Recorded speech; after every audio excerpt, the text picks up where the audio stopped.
सपने वो नहीं होते जो आपके नींद में आते हैं, सपने तो वो होते हैं जो आपको नींद आने नहीं देते हैं। इंतजार करने वालों को सिर्फ उतना ही मिलता है जितना मेहनत करने वाले पीछे छोड़ के चले जाते हैं। आज बात करेंगे एपीजे अब्दुल कलाम के बारे में। नमस्कार दोस्तों, मैं Ajit Kumar, independent business consultant और बड़ा बिजनेस.com। आप सभी का स्वागत है इस वीडियो में। आज बात करेंगे एपीजे अब्दुल कलाम के बारे में। ए अबुल जो उनके परदादा का नाम था, पी पाकुर उनके दादाजी के नाम, जैनुलाब्दीन जे मतलब उनके पिता का नाम, और अब्दुल कलाम उनका खुद का नाम। एपीजे अब्दुल कलाम की बात करेंगे आज। वैसे उस रामेश्वरम के उस मल्लाह के बेटे के बारे में जो बचपन में एक नाविक का काम करता था, रामेश्वरम में उन मंदिरों में नाविक को ले जाने का काम करता था स्टार्टिंग में, बचपन के दिनों में। उनका जन्म आज के दिन 15 अक्टूबर 1931 में उनका जन्म हुआ था। आज उस इंसान के बारे में बात करेंगे, तो तैयार हो जाइए, कुर्सी की पेटी बांध लीजिए। आज ये वीडियो आपके लिए बहुत इंफॉर्मेशन होने वाली है। तो चलिए वीडियो को स्टार्ट करते हैं बिना लेट किए। अब्दुल कलाम का परिवार टोटल 10 भाई बहनों का परिवार था, बहुत बड़ा परिवार था, और इसकी वजह से उसकी आर्थिक स्थिति बिल्कुल खराब थी शुरुआत में। और उन दिनों में वो पेपर बांटने जाते थे और नाव पे अपने पिता के सहायता के लिए वो नाविक का काम करते थे, और जिसकी वजह से कुछ पैसे इकट्ठा हो जाते थे। उनका एक बात और कहना था कि मैं तो पेपर बांट करके और नाव चला करके मैं क्या करता हूं कि पैसे तो इकट्ठा कर लेता हूं, इसके साथ साथ जब उनको वक्त मिलता था कि जब तक कोई मतलब जाते थे यात्रीगण, जब तक वो रामेश्वरम की मंदिरों को घूमते थे और जब तक वो न्यूज़पेपर को बांटते थे सारे गलियों में, तब तक उनको पढ़ने का टाइम मिल जाता था। मान लीजिए कोई नाविक गया है, कोई यात्री गया है घूमने के लिए, और जब तक वो विजिट कर रहा है तब तक वो बुक पढ़ते थे, किताबें पढ़ते थे। उसके बाद मान लीजिए जब वो पेपर बांटते थे, उसके बीच बीच में वो इसलिए बांटते थे ताकि वो लोगों तक पेपर पहुंचाते पहुंचाते उस पेपर की सारी नॉलेज वो अपने दिमाग में बैठा लेते थे। इस तरह का इंसान थे, लर्निंग का इतना बड़ा लालच था, और ये सीख करके ऐसे किए। बचपन में एक बार क्या हुआ कि स्कूल में एपीजे अब्दुल कलाम पहली बेंच में एक पंडित के बगल में बैठ गए। अब जब मास्टर जी उसको देखे तो एक चाटा लगाए जोर से और पीछे जाके बैठवा ले, बोले कि जा पीछे तक भागो, बैठो, ऐसे बोले। उनको लगा बहुत जोर, ठेस पहुंची उनको कि आज तो पीछे बैठ के अब जिंदगी बदलूंगा। तो एपीजे अब्दुल कलाम का कहना था कि नहीं, अगर आप अच्छा नॉलेज गेन करना चाहो तो क्लासरूम के आखिरी बेंच पे बैठ कर भी गेन कर सकते हो। ये उनका थॉट था। उन दिनों में एक अंग्रेज एक बच्चे से पूछे कि बताओ एपीजे अब्दुल कलाम कौन है, एक वाक्य में बताओ। तो किसी बच्चे ने एक बहुत प्यारा सा जवाब दिया कि इस दुनिया में जितने सारे एडजेक्टिव है ना, मतलब जैसे हम लोग कहते हैं ना कि विशेषण की संज्ञा या सर्वनाम की विशेषता बताने वाले शब्द को विशेषण कहते हैं। तो आप दुनिया में जितने सारे विशेषण है, जितने सारे एडजेक्टिव हैं, आप सारे लगा लो। कोई ऐसा एडजेक्टिव आज के इस दुनिया में नहीं है जो डॉक्टर एपीजे अब्दुल कलाम की एक वर्ड में विशेषता बतला सके। ऐसे हैं हमारे डॉक्टर एपीजे अब्दुल कलाम। उन दिनों उनके घरों में बिजली की बहुत ज्यादा समस्या होती थी, और इस वजह से जब वो रात में पढ़ते थे तो अभी तो लाइट वगैरह है, लेकिन उस जमाने में लालटेन जो होता है ना, बिजली वाले लैंप, मतलब जो जलता है, जलाने वाला लैंप होता है, तो वो उस लैंप से वो पढ़ते थे। अब जब उनके माँ बाप, अच्छा वो जो लैंप होता था उससे पढ़ने का टाइमिंग सिर्फ 2 घंटा तक का होता था। इसका मतलब कि जो एपीजे अब्दुल कलाम थे वो सिर्फ 2 घंटे तक उस लालटेन को जला करके पढ़ सकते थे। और जब उनके माता पिता ये देखे कि नहीं पढ़ने में रुचि लग रहा है, मतलब पढ़ना चाहता है, रात रात भर पढ़ना चाहता है, उसने क्या किया कि 2 घंटे जो अपने रूम में जलाते थे बाकी बच्चों को, उनको कम कर दिया, और अपना तेल डाल करके, तेल का पैसा नहीं था उन लोगों के पास, और अपना तेल डॉक्टर एपीजे अब्दुल कलाम के लैंप में डाल करके उनको 4 घंटे 5 घंटे तक जलाते थे और वही पढ़ाई करते थे। इस तरह से पढ़ने वाला इंसान था। उन दिनों में एक बात और क्या था कि जब बचपन के दिनों में उनके रामेश्वरम से 5-6 किलोमीटर दूर एक मास्टर जी बहुत अच्छा गणित पढ़ाते थे, और वो गणित पढ़ाने वाले टीचर का कहना था कि मैं सुबह का 1 घंटा का क्लास फ्री पढ़ाऊंगा, और मैं उन्हीं को सिर्फ फ्री पढ़ाऊंगा जो रात के 3 बजे जग करके किसी भी हालत में नहा धोआ करके मेरे यहाँ आकर के ट्यूशन पढ़ेगा, मैं उसको फ्री पढ़ाऊंगा। ऐसा उनका कहना था। और चाहे वो गर्मी हो, चाहे बरसात हो, चाहे धूप हो, किसी भी तरह से वो सुबह 4 बजे 3 बजे ठंडे पानी से नहा करके एपीजे अब्दुल कलाम चल देते थे। तूफानी तो तूफानी, रात तो रात, ठंडी का मौसम तो ठंडी का मौसम, चाहे जैसा मौसम हो उनको चलना पड़ता था, क्योंकि आर्थिक स्थिति खराब थी, सीखने का जुनून था, तो कई किलोमीटर दूर रात के अंधेरे में पैदल जाते थे। ऐसे थे इंसान वो। उसके बाद क्या हुआ, जब वो 10वीं क्लास में थे, 10वीं क्लास में जब उनको सिखाया जा रहा था कि पंछी कैसे उड़ते हैं, एरोप्लेन कैसे उड़ते हैं, ये सब जब उनको सिखाया जा रहा था, उस टाइम उनको समझ में नहीं आ रहा था। क्योंकि मास्टर जी क्या करते हैं कि बोर्ड पे वो लिख के समझाते हैं, चित्र बना बना करके कि ऐसे चिड़िया उड़ती है, उनको दिमाग में पल्ले ना पड़े। उसके बाद क्या हुआ कि मास्टर जी उनको ले गए समुद्र के बीच के किनारे, क्योंकि उनका घर ही तो रामेश्वरम में था, समुद्र के किनारे अगल बगल। उसके बाद क्या हुआ कि वहां पर जब उन्होंने रियल में दिखाया, विजुअलाइज किया, देखा कि हाँ अच्छा जी चिड़िया ऐसे ऐसे उड़ती है।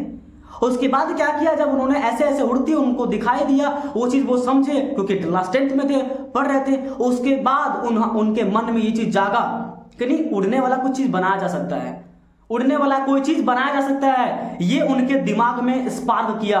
कहा जाता है किसी एक बच्चे ने एपीजे अब्दुल कलाम से एक सवाल पूछा था कि एपीजे अब्दुल कलाम जी जरा हमें एक बात बताइए, जीवन में सफल होने के लिए एक बहुत बड़ा मंत्र दीजिए, एक अच्छा सा मंत्र जिसको फॉलो करके स्टूडेंट जो है वो बढ़ सके, वो अपने लाइफ में एक सक्सेस पा सके। किसी स्टूडेंट ने उनको पूछा, तो एपीजे अब्दुल कलाम ने 4 बातें बताई। ध्यान से सुनिएगा मैं क्या बता रहा हूं, 4 बातें स्टूडेंट के लिए। 4 बातें क्या है, सो वीडियो बहुत इंफॉर्मेशन होने वाला है। तो उन्होंने बताया कि अगर आपको जिंदगी में कुछ बड़ा करना है तो सबसे पहले ग्रेट एम बनाओ। Number 1 great aim. आपने वो वीडियो भी देखा होगा, मैं आपको दिखा भी दूंगा। वो वीडियो बताए थे कि ग्रेट एम मतलब एक सबसे बड़ा एम चुनिए। उसके बाद उस एम को पूरा करने के लिए आपको जितनी ज्यादा नॉलेज चाहिए, इसका मतलब एक्वायर नॉलेज। जो आपने ग्रेट एम बना लिया, उसके बाद उस एम को पूरा करने के लिए क्या क्या नॉलेज चाहिए, वो नॉलेज इकट्ठा करो। उसके बाद उसमें लगा दो हार्ड वर्क, एकदम मेहनत दबा के पूरा एकदम। उसके बाद चौथा चीज कंसिस्टेंसी। भैया जब तक तोड़ेंगे नहीं तब तक छोड़ेंगे नहीं। बस ये 4 चीज आप अपने लाइफ में ग्रेट एम बनाओ। दूसरा, उसके लिए एक्वायर नॉलेज करिए। उसके बाद उसमें हार्ड वर्क लगाइए। उसके बाद कंसिस्टेंसी, छोड़ना नहीं किसी बात में। ये 4 फॉर्मूले उन्होंने दिए थे।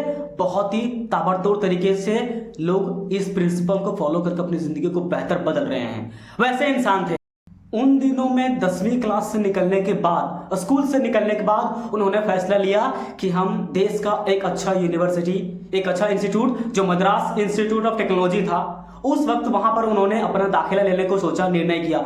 उस वक्त उतने बड़े यूनिवर्सिटी में दाखिला लेने के लिए उनके पास पैसे की कमी पड़ रही थी। उसके बाद उन्होंने अपनी बहन से 1000 रुपया, ध्यान दीजिएगा, उस वक्त 1000 का कीमत बहुत ज्यादा था, और उन्होंने 1000 रुपया अपनी बहन से किराए पे लिया। उसके बाद उस पैसे से वहां पर अपना एडमिशन लिया। और चूंकि उनका इंटरेस्ट किसमें था आपको पता ही होगा, डिफेंस फील्ड में उनका इंटरेस्ट बहुत ज्यादा था। वहां पर उन्होंने डिफेंस के फील्ड में अपना उन्होंने एडमिशन लिया। उस पर एक एरोनॉटिक्स के स्टूडेंट होने के मुताबिक वहां पर उनको एक काम मिला कि आप जो है विमान का एक मतलब मॉडल तैयार करिए, डायग्राम बनाइए। प्रोजेक्ट मिला था उनको। जब उन्होंने प्रोजेक्ट को बना लिया, फिर उन्होंने जब प्रिंसिपल को दिखाया कि ये लीजिए हमारा प्रोजेक्ट, वो प्रोजेक्ट इतना खराब था कि देख करके टीचर ने कहा, गधे, सॉरी माफी चाहूंगा, लेकिन उन्होंने जब कहा कि गधे अगर तूने सही से नहीं बनाया ये प्रोजेक्ट को तो मैं तेरे जो स्कॉलरशिप आने वाली पिछले साल की वो स्कॉलरशिप रोक लूंगा। और उसके ये चीज बात सुनने के बाद एपीजे अब्दुल कलाम के पैरों के नीचे जमीन खिसक गई, क्योंकि 1000 रुपया वो इतने मेहनत से अपने बहन से उधार लेकर के पैसा वो काम कर रहा था, एडमिशन लिया था। और अगर स्कॉलरशिप का पैसा रुक जाए तो उसके घर में बहुत दिक्कतें हो जाएगी, पढ़ाई के मतलब पढ़ाई हो सकता है कि रुक जाए, इतनी बड़ी समस्या थी। तो उनके दिमाग थोड़ा हिल गया कि अगर हमने ये प्रोजेक्ट अच्छा बना के नहीं दिया, ये मॉडल तैयार करके अच्छा से नहीं दिया, इस रॉकेट का मॉडल बना के नहीं दिया, तो मेरी स्कॉलरशिप रुक जाएगी। उसके बाद उन्होंने बोला कि नहीं, हमको 1 महीने का वक्त दीजिए, मैं 1 महीने में डिजाइन बना के अच्छे देता हूं। लेकिन टीचर ने 1 महीने का वक्त नहीं दिया, बोला 3 दिन, मात्र मैं 3 दिन देता हूं, 3 दिन में हमें ये चाहिए, ऐसा उनके टीचर ने कहा। उसके बाद घर आने के बाद लगातार न खाए न सोए, लगातार 72 घंटे तक काम किए और आखिरकार वो मॉडल बना के तैयार कर दिए। अगले दिन लास्ट दिन ना, जब 72 घंटे तक लगातार डिजाइन करते गए और काम किए, रात भर तुम जग करके ना सो गए, न खाए न सोए, 72 घंटे तक काम करना, भाई समझ सकते हो आप क्या है। सो हालत इतनी खराब थी, जब टीचर्स के पास लेके गए अपना मॉडल, बोला वाह क्या डिजाइन है, क्या बोला, क्या वाह डिजाइन है, क्या ऐसा, इस तरह की मतलब बुलंदियां थी उनकी आवाज में। उनका कहना था कि भाई अगर तेरे को सूरज की तरह चमकना है तो सूरज की तरह जलना सीखो, तभी तुम सूरज की तरह चमक पाओगे। अब इनकी पढ़ाई तो लगभग पूरी हो चुकी थी। अब इनके पास जॉब के 2 ऑप्शन थे, जो 2 लेटर, पहला था मिनिस्ट्री ऑफ डिफेंस से और दूसरा था एयरफोर्स से। अब आपको तो पता है कि किसमें जाना था, एयरफोर्स। इनको जाना था एयरफोर्स में, तो उन्होंने एयरफोर्स के लिए जॉब अप्लाई किया। और उसके बाद क्या हुआ कि एयरफोर्स में टोटल वहां पर जब गए अपना इंटरव्यू देने के लिए, अब उस इंटरव्यू में 25 लोग कैंडिडेट थे वहां पर बैठे हुए। अब 25 कैंडिडेट्स में वहां पर जो सीटें थी वो थी 8। अब जब यहाँ पर इनका मतलब इंटरव्यू हुआ तो इनका सिलेक्शन आया 9 नंबर पे, 1 नंबर से फेल हो गए। अब सोचिए कि उनका जो फेवरेट था कि हम एयरफोर्स में जाए, वहां पर वो आए 9वीं रैंक में, तो 8 से पीछे आ गए तो वो फेल हो गए, वहां से वो जॉब मिली नहीं। उसके बाद जब दूसरा ऑप्शन उनके पास था कि मिलिट्री ऑफ डिफेंस में जाते हैं, तो वहां पर उन्होंने उनका जॉब लिया। और क्या पता था कि उसी फील्ड में इनको देश दुनिया जानेगा, क्या पता था कि जो ये नहीं करना चाहते थे वहीं से ये उठ जाएंगे और वहीं से पूरे देश को नाम रोशन करेंगे। इनका एक लर्निंग जो कि मेरे को फेवरेट है, मेरा बहुत बहुत पसंद है, इनका एक कहना था कि सक्सेस को हेड में और फेलियर को हार्ट में कभी घुसने नहीं देना चाहिए, क्योंकि ये आपको थोड़ा सा मतलब ये गलत राह पे ले जाएगा। मतलब अगर सक्सेस हो गए तो ये दिमाग में, और फेल हो गए तो हार्ट में कभी घुसने नहीं देना चाहिए। दिल और दिमाग को दोनों को कंट्रोल करके रखो, बहुत आगे जाओगे। अच्छा, मिनिस्ट्री ऑफ डिफेंस में जब इनको मतलब जॉब मिला तो ये विक्रम साराभाई की टीम में आए, जिनको आप जानते हो कि बहुत पॉपुलर व्यक्ति है। तो विक्रम साराभाई के टीम में इन्होंने आए, इनको जॉब मिला वहां पर। तो जब वहां पर ये अच्छा परफॉर्म कर रहे थे, उस फील्ड में अच्छा ग्रोथ ले रहे थे, सारे प्रोजेक्ट को टाइम पे निपटा रहे थे, अच्छे काम को वर्क कर रहे थे, तो 1963 में वहां के टीम लोगों ने डिसाइड किया कि इनको नासा भेजो, भैया इनको नासा भेजो, क्योंकि नासा में ग्रोथ है। जितना आप यहाँ तेज हो वहां पर थोड़ा सा हो सकता है कि और माइंड खुले, क्योंकि बाहरी जगह है नासा, भैया नासा सबसे बड़ी संस्था वो है। तो वहां पर उनको भेजने का मौका मिला और वो वहां पर गए भी। उसके बाद जब नासा के लोगों ने, वहां के साइंटिस्ट ने उनको देखा कि भैया बहुत इंटेलिजेंट है बंदा, ये तो बहुत कुछ कर सकता है, नॉलेज बहुत इनके पास है। अब उनको क्या हुआ कि वहां पर एक ऑफर लेटर आ गया। ऑफर लेटर कि आपको यहाँ पर अमेरिका की जो है वो सिटीजनशिप मिल जा रही है, आप यहीं पर रहिए, यहाँ पर किसी गोरी से शादी करिए, जिंदगी में बस ऐश मौज करिए, आपको इंडिया से यहाँ पर 5 गुना ज्यादा तनख्वाह मिलेगा, सब कुछ सेट था। उन्होंने अपनी बायोग्राफी में चीज दर्ज किया है कि मेरे मन में 1 मिनट के लिए ये डिसीजन वाला पल आया था कि मैं क्या करूं, क्या अपनी आर्थिक स्थिति को सुधारने के लिए यहाँ की सिटीजनशिप लेकर के अपने इस देश को छोड़ करके यहाँ पर अमेरिका में सेटल हो जाऊं, जिंदगी को आराम कर लूं, या अपने देश को आगे बढ़ाऊं। सोच में पड़ गए थे। उसके बाद उन्होंने सब कुछ वहां पर छोड़ा, ऑफर लेटर मतलब डिलीट कर दिया, हटा दिया। उसके बाद वो वापस लौट गए अपने इंडिया, और इंडिया में आकर के वो करने लगे। उसके बाद कुछ दिन के बाद जब उनको वहां पर ज्वाइनिंग मिला, कहां पर, नासा में, नासा से आए, उसके बाद जब मिला इसरो में जब वो ज्वाइनिंग किए, उसके बाद उन्होंने कई तरह के प्रोजेक्ट पे काम करना शुरू किया। धीरे धीरे समय बीतता गया, जब हमारे पास इंफॉर्मेशन आती गई कि भैया अगल बगल जो भी पाकिस्तान हो गया, चाइना हो गया, अमेरिका हो गया, यूरोप हो गया, अलग अलग कंट्रीज से क्या हुआ कि पता चलने लगा कि नहीं मिसाइलें बना रहे हैं वो लोग, सैटेलाइट्स के ऊपर भेज रहे हैं। लेकिन हमारे भारत से कोई भी खड़े नहीं थे इस चीज के लिए, और इस चीज से उनको बहुत मतलब एक शर्मिंदगी महसूस थी कि हमारे भारत देश से आज ऐसा कोई नहीं कर रहा। तरह तरह के परमाणु बम अगल बगल वाले बना रहे हैं, हमारे पास आज इसकी कोई सबूत नहीं है, आज कोई बना नहीं पा रहा है। इस पे काम करना शुरू किया उन्होंने। इनका कहना था कि भाई अगर आप जिंदगी में आगे बढ़ना चाहते हो ना, तो रियल प्रॉब्लम का सॉल्व करो, रियल प्रॉब्लम, अनबैलेंस्ड प्रॉब्लम का नहीं। जैसे मैं आपको समझाता हूं, अगर मान लीजिए किसी के घर में बहुत ज्यादा आग लग चुका है, पूरे घर धुआं से जल रहा है, पूरा घर जल गया है। अब किसी इंसान का उस टाइम गर्दन भी टूट जाए, पैर भी टूट जाए, हाथ भी टूट जाए, उसको कहते हैं ये रियल प्रॉब्लम, वो सच में परेशान है, उसके पास दिक्कत है। बाकी इसके अलावा कोई भी प्रॉब्लम को डिफिकल्ट नहीं मान सकते हैं। अगर आप छोटी मोटी चीजों को प्रॉब्लम मान के सॉल्व करने लग जाओगे तो आप बड़ी प्रॉब्लम तक पहुंच ही नहीं पाओगे। आज अगर बात करें तो अगर आज हम लोग का सपना नहीं होता सन तक जाने का, तो आज हम लोग मून तक भी नहीं पहुंच पाते। तो बड़े प्रॉब्लम का सॉल्यूशन करना चाहिए। वो जिंदगी में ऐसे कि वो अनबैलेंस चीजों पे ध्यान नहीं दिए, वो हमेशा रियल प्रॉब्लम को सॉल्यूशन करना चाहे। जब उनको स्टार्टिंग में इसरो को ज्वाइन किया, तो उसके बाद इसरो को जब उन्होंने ज्वाइन किया छोटा टीम में, उसके बाद उनको उस टाइम तो इसरो बहुत बड़ा नहीं था। उसके बाद क्या हुआ, जब उनको काम करने का मौका मिला तो कुछ साइंटिस्ट 8-10 लोगों का टीम था उनके पास। तो उस टाइम क्या किया, जब उनके पास प्लेस नहीं था रिसर्च करने के लिए, मतलब अपना प्रोजेक्ट तैयार करने के लिए, तब उन्होंने क्या किया कि वहीं रामेश्वर के बगल एक चर्च था, और उस चर्च में क्या किया कि उन्होंने चर्च में हो गया, तबेला में हो गया, उस चर्च का जो फादर थे वो उनका जहां घर था, इन सभी घरों को उन्होंने अपना लेबोरेटरी बना लिया था। यहाँ पर लेबोरेटरी है, चर्च में ही उन्होंने अपना ऑफिस बना लिया था, चर्च के कोने में जहां पर तबेला था, तबेला पर अस्तबल होता है, तो वहां पर उन्होंने अपना जहां पर लेबोरेटरी बना दिया। तो इस तरह से उनके पास कोई ऑफर नहीं, कोई ऑफिस नहीं, कोई बेंच नहीं, कोई डेस्क नहीं, कोई चेयर नहीं, उन्होंने धीरे धीरे अपनी लकड़ी से बना करके खुद से सब कुछ किए। उनके पास कोई नहीं, तो भैया हम तुमको मतलब ले रहे हैं इसरो में, तो आपको तरह तरह का फैसिलिटी देंगे, ये सब कुछ नहीं था उनको पास।